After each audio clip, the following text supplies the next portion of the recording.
that one day on, sons of former slaves and the sons of former slave owners will they be able to sit down together at the table of brotherhood.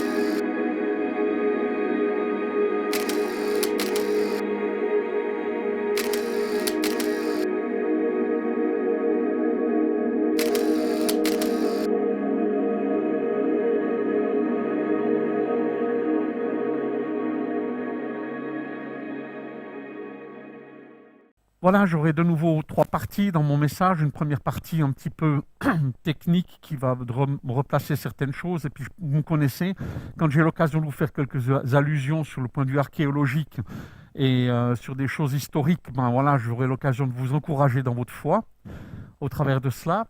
Ensuite, il y aura une petite précision sur la vision de la poésie hébraïque, où ça il y aura une notion du temps. Et ensuite, on va prendre le texte, voir qu'est-ce qu'il nous dit, proposer quelques solutions, et à la fin, eh bien, qu'est-ce que ça peut nous impacter dans notre vie de tous les jours. Et croyez-moi, le feu du Saint-Esprit qu'il a dit, c'était ça qui est la clé aussi de ce chapitre 7. Mais on verra, je ne vais pas griller mes cartouches au tout début.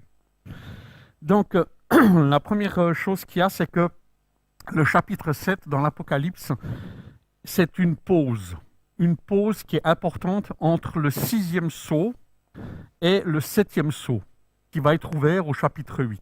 Le chapitre 7, c'est en fait la préparation et une explication de tout ce qui va arriver. Ces différents sceaux qui sont là, eh bien, ont été ouverts par Jésus.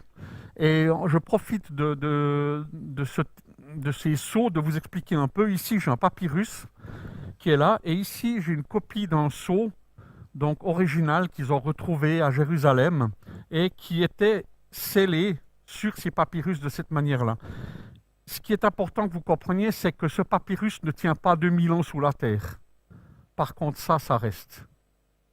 Et ces choses, on vient de les découvrir il y a les 10-15 dernières années, on en a trouvé 3, dont un qui relate au prophète Ésaïe, et où c'est marqué, donc Ésaïe, fils d'eux, et puis éventuellement il y a une lettre qui manque, qui devine, ce serait le nom prophète. Donc on est très proche de quelque chose qui est une trace archéologique et une preuve de l'existence d'Ésaïe, et ce n'est pas juste un conte. Un sceau qu'on a trouvé, c'est Guédalia, qui est un ennemi de Jérémie. On trouve ça dans le chapitre 38, c'est entre 625 et 580. Donc on a trouvé 2 sceaux, les 2 ennemis de Jérémie qu'il relate dans le texte de Jérémie. Eh bien, on les a trouvés, ils existent, c'est des figures historiques qui ont été prouvées. Et puis aussi, bien sûr, le sceau d'Ézéchias en 729, qui date à peu près de 729, qu'on a aussi trouvé dans les bonnes strates, et tout ça dans la région, vous voyez le petit trait rouge en bas, dans cette zone-là, je veux dire, de la vieille ville de Jérusalem. Alors, alléluia, on a des traces archéologiques qui nous montrent que la Bible est un livre historique, et un livre qui a des traces et qui a des racines. Donc maintenant que j'ai fait cette petite introduction, j'aimerais vous parler du 2e slide. Celui-là, il est un tout petit peu plus spécial parce que ça va être important dans l'interprétation qu'on va faire de l'Apocalypse. Parce que nous sommes confrontés à un biais cognitif qui est lié à la notion du temps. Et c'est important. En Occident, notre vision du temps, elle est linéaire. Vous comprenez ? Il y a des étapes comme ça qu'on fait. Et par exemple, l'expression du dire « Ah, mais au 21e siècle, on en est encore là, on n'avance pas, faudrait aller ici et ça ». Alors maintenant, dans quelle direction ça avance, ça c'est une autre question. Mais effectivement, notre vision occidentale a une tendance à voir les choses d'une manière linéaire. Donc notre lecture naturelle, c'est de lire l'Apocalypse d'une manière linéaire et d'essayer de classer chapitre après chapitre, on va essayer d'avancer, quoi. Et ce mécanisme-là est un biais cognitif qui nous empêche de comprendre la parole parce que dans la poésie hébraïque, le principe, ça avance plutôt par un temps circulaire. Vous voyez le Ouroboros qui est ce signe du temps circulaire. Et c'est Salomon qui dit rien de nouveau sous le soleil. Hein. Je veux dire, ce que vous croyez être nouveau a déjà existé, ça revient. Et ça, c'est une vision justement en boucle qui est plutôt une tendance orientale. Et dans les populations qui sont encore dans leur tradition d'une manière ou d'une autre, c'est la vision. On retrouve ça aussi dans l'hindouisme avec la réincarnation, qui est un cercle comme ça, qui tourne, donc toujours la même chose. Donc, ce qu'il faut qu'on comprenne aussi, c'est que dans la pensée hébraïque, eh bien, ils ont cette habitude de tourner autour d'un sujet, et puis après de reprendre le même sujet, puis de retourner. On trouve ça dans Genèse 2, où vous avez la création, et puis après, Genèse 3, eh bien, il recommence, et il reprend, mais cette fois avec l'homme. Et il reprend les mêmes éléments, et il recommence, et il explique, et ils approfondissent. Ce phénomène, on le retrouve dans l'Apocalypse, et je pense que c'est important qu'on comprenne cela dans ce que je vais essayer de vous expliquer dans ce chapitre 7 pour qu'on puisse le mieux appréhender ce que Dieu veut nous dire au travers de cela. Maintenant que j'ai posé la base, dans la fin de l'Apocalypse 6, où on a vu tous les sceaux s'ouvrir, il y a eu les 4 cavaliers, les 4 chevaux de l'Apocalypse qui se sont faits, et puis dans la suite, il y a aussi eu, c'est finalement dans la colère de l'agneau, à la fin du chapitre 6, on voit aussi ces choses se déchaîner dans leur pratique. Donc vous avez les chevaliers, enfin les chevaux, et puis les conséquences, et aussi entre, vous avez le sceau 5 qui parle des martyrs. Et dans le chapitre 7, eh bien, on retrouvera de nouveau 4 anges qui vont retenir finalement les jugements et le travail en fait de ce que Dieu veut faire, et c'est ça le chapitre 7. Mais en fait, ils reprennent l'histoire et ça recommence. Donc si on regarde, si vous voulez, les chapitres 6, c'était les 4 chevaux.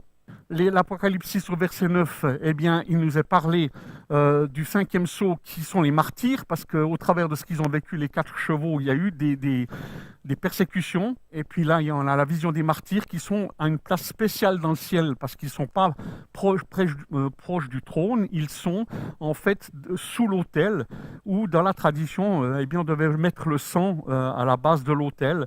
Et quelque part, ça nous rappelle ça, et les martyrs sont là en attente. Dans Apocalypse 6, 12, eh bien, il y a le 6e sceau, et là on voit qu'il y a un jugement sur les 7 éléments de la nature, ce qui veut dire que, comme il y en a 7, ça veut dire la totalité.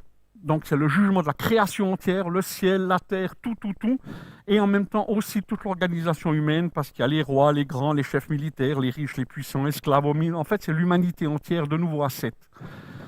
Donc ce sont des symboles, 7 revient très souvent. Donc au travers de la fin du chapitre 6, eh bien Dieu nous montre qu'il y a un jugement sur la création globale et aussi un jugement sur tous les hommes. Et on arrive finalement à cette question qui est terrible au verset 17 du 6. Il dit, en effet, le grand jour de sa colère est venu, et qui peut résister? Qui peut résister à tout cela? C'est la question. Et on finit le chapitre 6 en disant, mais qui peut résister à tout ce qui est arrivé, ce qui va arriver, ce grand jour de la colère de Dieu? Et même si on va un petit peu plus loin, eh bien, on voit que ce grand jour, s'il était abrégé, eh bien, il n'y aurait personne qui serait sauvé. Mais ce grand jour, on le retrouve aussi dans Joël 2, il dit « L'Éternel fait entendre sa voix à la tête de son armée, car son camp est immense, et celui qui accomplit sa parole est puissant. Oui, le jour de l'Éternel est grand, il est terrible. Qui pourra le supporter ?» C'est en écho, vous voyez. Je vous ai dit, l'Apocalypse fait énormément référence à l'Ancien Testament et c'est sans cesse le va-et-vient de cette manière-là. Donc maintenant, nous sommes au chapitre 7, que nous sommes dans cette vision de Jean, et il dit, mais qui pourra résister? Et là, dans cette ouverture, entre le chapitre 6, qui se clôt avec cette question, et le chapitre 7, et on va dire le 8 qui va ouvrir le 7e sceau, on a cette pause. C'est un peu comme une préparation sabbatique. Dans les 6 jours aussi de Genèse, Dieu a créé, et puis le 7e jour, eh bien, Dieu se repose. Ça ne veut pas dire qu'il se repose, il agit encore, mais il est plus dans une attitude maintenant de voir les choses, comment elles se développent, comment elles évoluent. Donc, ce texte de la colère qui finit avec le texte finalement l'Apocalypse 8 qui va ouvrir le 7e sceau, il y a quelque chose de très important que j'ai découvert. Je dois vous le dire, j'ai découvert ça cette semaine, je n'avais jamais fait attention à cela et j'aimerais pouvoir vous partager cette découverte et vous encourager au travers de cela. Moi, ça m'a beaucoup encouragé parce que ça m'a permis de comprendre certaines choses d'une manière plus particulière, et c'est ce que j'aimerais vous partager ce matin.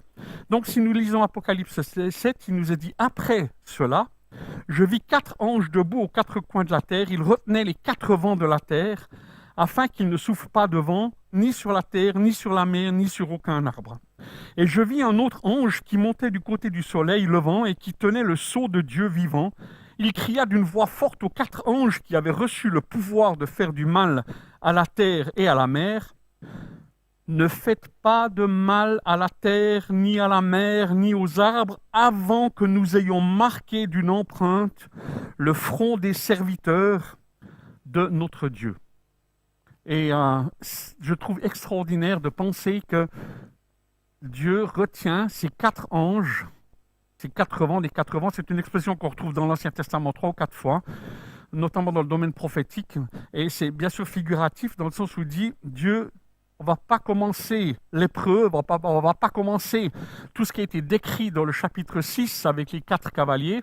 Maintenant, nous sommes dans de nouveau cette pensée en spirale, on recommence et on tourne là-dedans, et il dit, mais avant de commencer tout cela, avant qu'il y ait ces martyrs et toutes ces choses-là, eh bien, on va d'abord marquer d'une empreinte tous les serviteurs de Dieu. Si on continue le texte, c'est quoi cette marque ? Ça sera dans le chapitre 14 de l'Apocalypse, mais je peux déjà vous le dire. Regardez Apocalypse 14, 1. Je regardais et je vis l'agneau debout sur le mont Sion, et avec lui 144 000 personnes qui avaient son nom et le nom de son Père écrit sur leur front. Je vous rappelle qu'Apocalypse 13, c'est la marque de la bête aussi sur le front, mais on voit que ces mêmes 144 000, d'une certaine manière, ont aussi une marque sur le front, c'est celle du nom du Père et du nom de l'agneau. Amen. Ça c'est une découverte, je n'avais jamais fait le lien avec ça. Alors maintenant, vous allez me dire, oui, mais ça concerne les 144 000. Ah ben justement, c'est ce qu'on va voir. Puis j'entendis le nombre de ceux qui avaient été marqués de cette empreinte. Ils étaient 144 000 de toute tribu d'Israël, de la tribu de Juda, 12 000 marqués de cette empreinte, de la tribu de Ruben, 12 000, de la tribu de Gad, 12 000, de la tribu d'Asser, 12 000 de la tribu de Nephtali, 12 000 de la tribu de Manassé, 12 000 de la tribu de Siméon, de Lévi, d'Isaacar, Zabulon, Joseph et de Benjamin. Tous marqués de cette empreinte. Vous vous dites, ok, c'est Israël, et les 12 tribus sont là, donc ça ne me concerne pas. Mais nous sommes dans un langage symbolique, et il faut comprendre cette vision aussi dans quelque chose qui va au-delà de ce qu'on peut simplement lire, parce qu'on doit comprendre comment Jean il a voulu exprimer ces choses-là, et je vous propose une interprétation parmi plein. On peut dire dans le détail, il manque une tribu, c'est Dan, qui n'est pas donnée dans ces 12. Et puis beaucoup de gens essaient de dire, oui, mais c'est peut-être parce que ce sera l'Antichrist qui viendra de la tribu de Dan, donc il l'a éliminé. C'est une théorie, hein. Et il y en a d'autres qui disent, ah non, parce qu'il n'est pas mentionné Dan et Ephraïm. Et puis Dan et Ephraïm, avec Jéroboam, ce qu'ils ont fait, c'est qu'ils ont fait des veaux ils ont adoré, ils ont créé des idoles à l'époque, je veux dire à Dan et à Ephraïm, c'est pour ça qu'on ne les retrouve pas. Mais Ephraïm, on le trouve sous le terme de Joseph. Mais bon, je ne vais pas rentrer là-dedans. Mais enfin, il y a plusieurs choses qui sont là. Alors, est-ce que c'est à la fin des temps, quand les Juifs se convertiront, est-ce que c'est eux ? Est-ce que c'est les Juifs messianiques ? Qui c'est finalement ces 144 000 ? Alors les témoins de Jéhovah, eux, ils ont dit c'est nous. Les 144 000 sauvés, c'est nous, c'est les 144 000. Puis une fois que les 144 000 auront le nom, ben, je veux dire, voilà, la fin du monde va arriver. Bon, vous savez comme moi que ce n'est pas arrivé. Donc, ils ont dû inventer d'autres théories. Mais il y en a d'autres, des évangélistes aussi, des évangéliques, qui ont affirmé, voilà, c'est nous les 144 000. C'est nous les purs, ceux qui sont marqués, ceux qui sont à Christ et tout. Voilà, chacun y va un petit peu de sa théorie puis de sa vision des choses. Et finalement, la grosse question, c'est qui ces 144 000 ? Et je vous propose une lecture qui est un petit peu différenciée, dans le sens que dans l'Apocalypse 5.5, il nous est dit « Alors l'un des anciens me dit, ne pleure pas, car le lion de la tribu de Juda, le rejeton de la racine de David, a vaincu pour ouvrir le livre de ses 7 sceaux. Puis je vis au milieu du trône ces 4 êtres vivants et au milieu des anciens un agneau debout comme offert en sacrifice. Une des interprétations que je fais dans ces 144 000, qui sont les 12 tribus d'Israël, vous savez que l'Israël de Dieu, c'est tous ceux qui ont accepté Christ dans leur vie et dans leur cœur. Ça ne veut pas dire que Israël n'est plus dans le plan de Dieu et que l'Église a remplacé Israël. Pas du tout, je ne dis pas ça.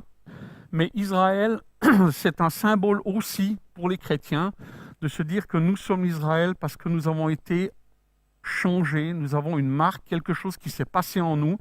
C'est une circoncision du cœur et pas juste de la tête qui s'est fait, et où on a pris conscience que Jésus était ce Messie.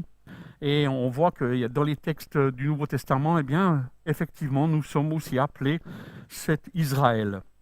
L'autre chose qu'il y a, c'est que c'est étonnant qu'on ait un recensement tribu par tribu, et où il en manque, mais ça, il y a aussi des organisations différentes, quoi. Il y a 6 ou 7 fois, je veux dire, ces mentions de tribus, puis chaque fois, il y a un peu une organisation différente. Des fois, il y a Lévi, des fois, il n'y a pas. Enfin, c'est un peu comme ça. Donc, d'une certaine manière, c'est assez symbolique.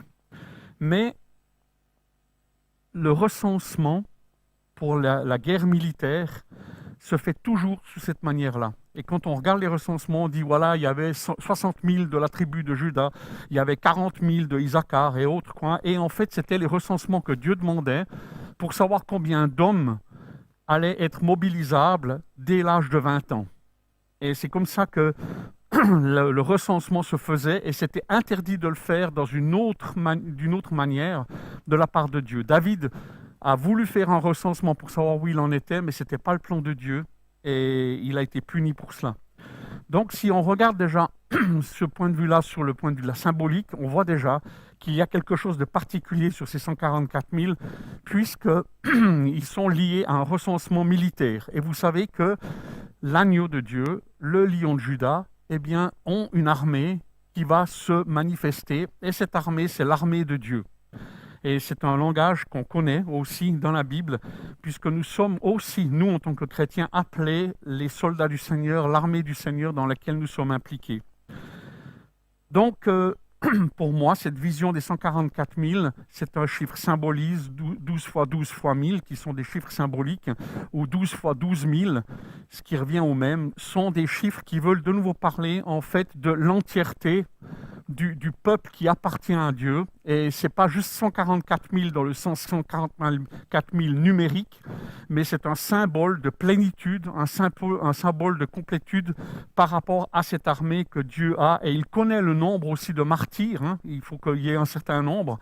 Et de nouveau, on retrouve le nombre dans un cadre militaire. Mais ce qui est intéressant, c'est qu'il y a une deuxième vision qui vient derrière, au verset 9. Après cela, je regardais et je vis une foule immense que personne ne pouvait compter. C'était des personnes de toute nation, de toute tribu, de tout peuple et de toute langue. Ils se tenaient debout devant le trône et devant l'agneau, habillés de robes blanches, de feuilles de palmier à la main, et ils criaient d'une voix forte: le salut est à notre Dieu qui est assis sur le trône de l'agneau. On a cette deuxième vision qui est là, qui vient juste après celle des 144 000 qui sont été en lien avec cette tribu finalement ce lion de la tribu de Juda. Eh bien, ce lion qui est là, eh bien, il a son armée qui est là. Maintenant, on parle de l'agneau, et dans le cadre de l'agneau, on voit que finalement, ça va plus loin. Parce que de nouveau, il y a les femmes, les enfants, et il y a tout le monde qui est inclus dans toutes les nations d'une certaine manière.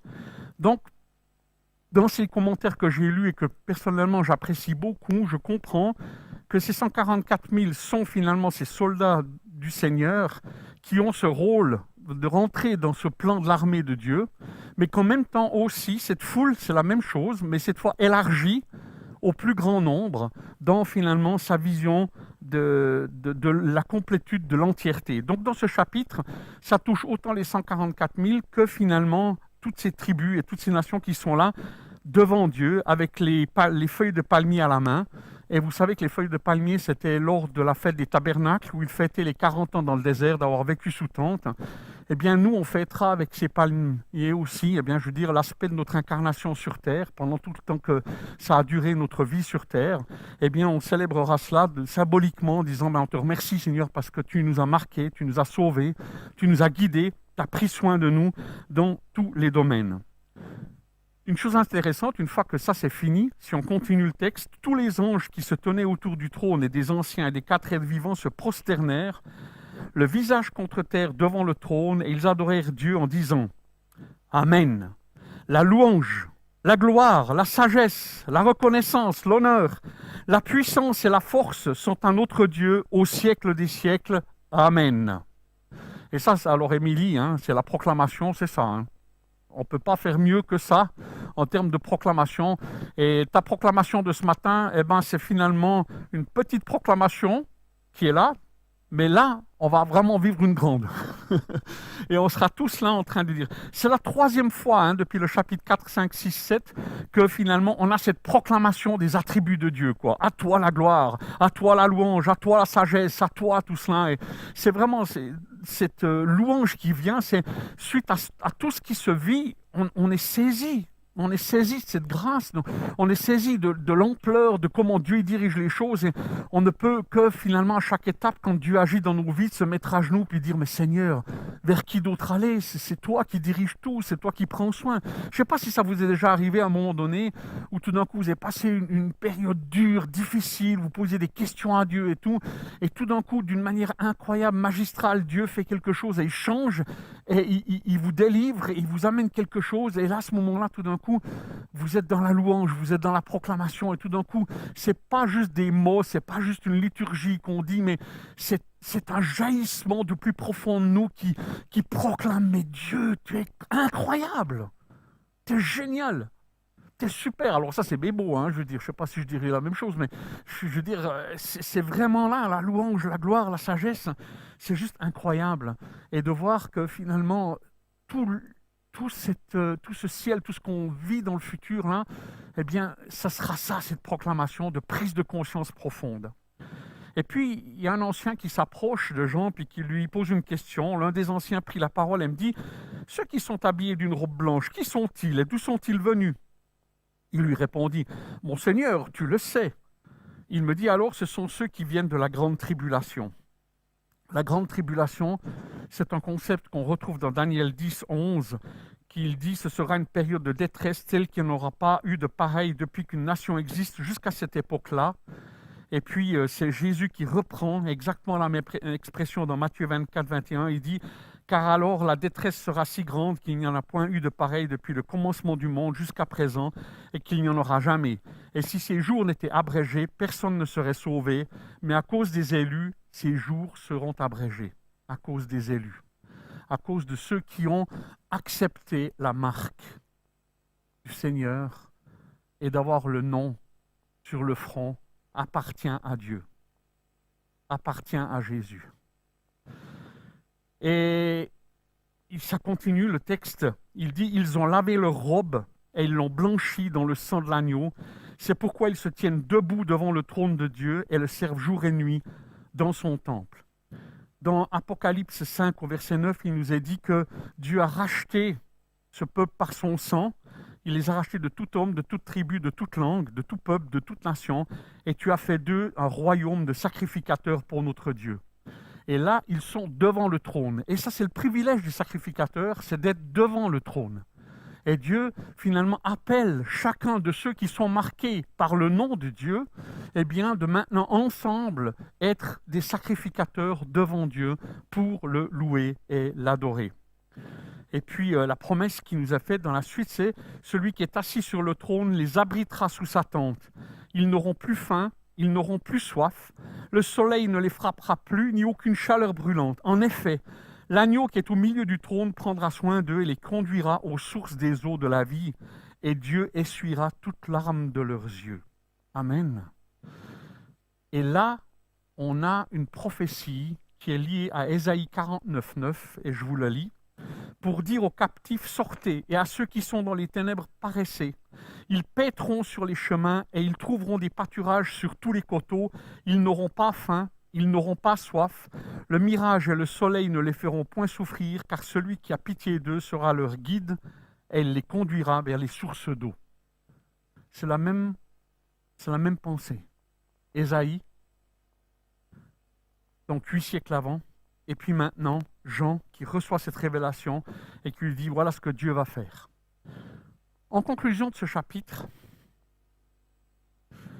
j'aimerais dire que Dieu, en même temps qu'il nous a appelés, fait que nous sommes dans l'armée du Seigneur. Amen. Mais nous n'avons pas les mêmes armes que le monde a. Mais nous sommes membres de l'armée du Seigneur automatiquement. Mais nous sommes aussi cette foule de sacrificateurs qui va être là et qui va être devant Dieu et qui est marquée par le sceau de Dieu dans nos vies. Et c'est cela qu'on doit retenir. Tu as parlé, Guy, du Saint-Esprit. Et Seigneur, le Seigneur aimerait nous dire que nous ne pouvons pas nous convertir et venir à Dieu sans que le Saint-Esprit fait ce travail en nous. Vous comprenez? Donc ceux qui vont tenir dans les persécutions, dans ces différentes choses que nous avons vues dans le chapitre 6, avec ces différents chevaux, avec maintenant, ces vents qui sont retenus, avec les punitions qui sont là, et puis maintenant le chapitre 7 qui va s'ouvrir et qui va avoir maintenant encore des révélations avec 7 trompettes, et là on verra encore d'autres détails de comment ça va, mais c'est toujours la même histoire, mais vue sous différents angles, sous différentes manières de voir ces choses-là. Et j'aimerais vous dire, mes frères et sœurs, moi ça m'a touché en me disant qu'entre ces moments-là, entre le chapitre 6 et le chapitre 6 et le 8, entre les deux sceaux, donc le 6 et le 7, il y a ce temps de pause où Dieu nous explique que tous ceux qui résisteront et qui tiendront, ce seront ceux qui auront accepté Jésus dans leur cœur, mais vraiment sincèrement, pas de la religion, pas de l'habitude, pas de la tradition, mais quelque chose qui est vraiment sur le front et qui est vraiment au plus profond de leur pensée, au plus profond de leur être, et qu'ils vivent une relation avec Dieu, avec intensité. Et certains finiront comme martyrs dans ces temps de difficile, le grand jour de la colère de Dieu qui va venir. Je ne sais pas quand sera la grande colère, mais cette grande tribulation, elle est aussi précédée de tribulation. Je pense qu'aujourd'hui, nos frères qui sont persécutés, que ce soit en Chine, que ce soit en Irak, que ceux qui sont mis à mort par des attentats d'une manière ou d'une autre, qui vraiment, comme cette dernière missionnaire qui a été tuée en Afrique, c'est une martyre, qui a voulu servir Dieu et servi de témoin. Voilà, à mon avis, on va la retrouver sous cet autel. Et en même temps, nous sommes appelés à résister, à tenir ferme dans les tribulations que nous vivons aujourd'hui, dans les différentes difficultés que nous pouvons rencontrer. Si nous sommes marqués du sceau de Dieu dans nos vies, nous allons tenir ferme et nous allons nous battre, même si c'est dur, même si Jésus dit, mais c'est vrai que qui pourra être sauvé, quoi? Mais c'est ceux qui auront vraiment vécu cette présence en eux de Jésus, et que ce n'est pas juste une religion, pas juste une pensée, mais réellement une relation et où on connaît Dieu et Dieu nous connaît. Vous comprenez? C'est une communion qu'on peut avoir avec lui, vivante. Et tous ceux qui seront dans cette communion vivante, tous ceux qui seront vraiment marqués par la présence du Saint-Esprit, ils sauront faire le discernement à Apocalypse 13, quand il y aura la marque de la bête, qui, elle, va finalement consacrer tous les gens qui sont sous l'emprise du diable. Nous, avec notre marque, nous serons sous la protection du Christ et de notre Seigneur. Et c'est cela que, finalement, ce chapitre 7 nous appelle, à lui faire confiance et à rester dans cette espérance que dans nos souffrances, dans nos difficultés, dans nos appels, dans les choses que nous vivons, jusqu'au moment où il y aura cette grande tribulation qui va venir, que je ne sais pas comment ça sera, en attendant, c'est tous ceux qui sont marqués par la présence de Dieu dans leur vie, on va se retrouver ensemble dans le ciel pour proclamer ces choses et puis voir les choses se dérouler comment Dieu l'a prévu. Alors c'est un temps en suspens, le chapitre 7, ce temps de marquer les cœurs, de nous expliquer que seuls tiendront ceux qui auront été marqués, seuls tiendront ceux qui auront vraiment vécu une vraie relation avec le Christ et qui, malgré les difficultés, resteront fermes et fidèles jusqu'au bout. Et c'est ça, ce chapitre 7, qui est extraordinaire, c'est que c'est finalement une préparation pour tout ce qui va venir.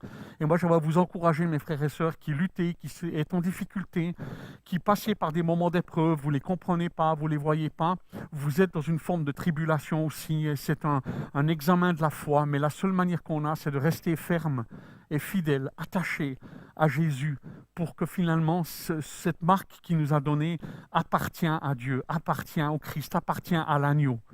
Et nous sommes consacrés pour Dieu, à Dieu. Nous tous qui avons laissé le Saint-Esprit nous toucher, nous permettre de naître de nouveau et de vivre une relation vivante avec notre Seigneur, eh bien c'est cela la marque de salut, c'est cela la marque qui va nous permettre de traverser toutes les épreuves. Et qui pourra résister? Qui pourra résister? Eh bien tous ceux qui auront une marque de sincérité par le Saint-Esprit en Dieu et qui passeront toutes les tribulations, ils pourront être jusqu'à la fin vainqueurs et rentrer dans cette proclamation avec ces êtres et autres et les vivre pleinement. Voilà le chapitre 7, voilà ce que moi j'ai compris. Voilà ce que j'ai pu vous partager ce matin et j'espère que ça puisse vous encourager, vous fortifier et j'espère que vous avez tous été marqués du sceau de Dieu dans vos cœurs, dans vos esprits et que vous appartenez tous à l'agneau. Amen.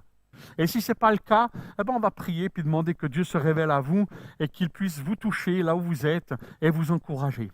Jésus, j'aimerais te remercier parce que même si c'est des textes qui ne sont pas faciles, Seigneur, parce qu'on est dans du symbolique, on est dans des choses qui sont réelles en même temps et Seigneur, c'est pas tout facile. Là, ce matin, j'ai essayé de transmettre un peu ce que j'avais compris et qui m'a encouragé. J'aimerais te prier pour tous ceux, Seigneur, qui aujourd'hui s'interrogent. Est-ce que je suis avec Dieu ou sans Dieu? Où est-ce que j'en suis? Eh bien, Seigneur, moi, j'aimerais crier à toi, Saint-Esprit, pour que tu viennes faire naître de nouveau ces gens qui se posent des questions, que tu les rencontres, Seigneur, et que tu les touches et que tu les aides à vraiment prendre conscience que tu es le Seigneur, que tu es ce Messie et que tu tiens tout dans ta main, y compris leur vie. Et je te demande simplement, Jésus, que tu te révèles par le Saint-Esprit dans leur cœur. Révèle-toi à eux, manifeste-toi.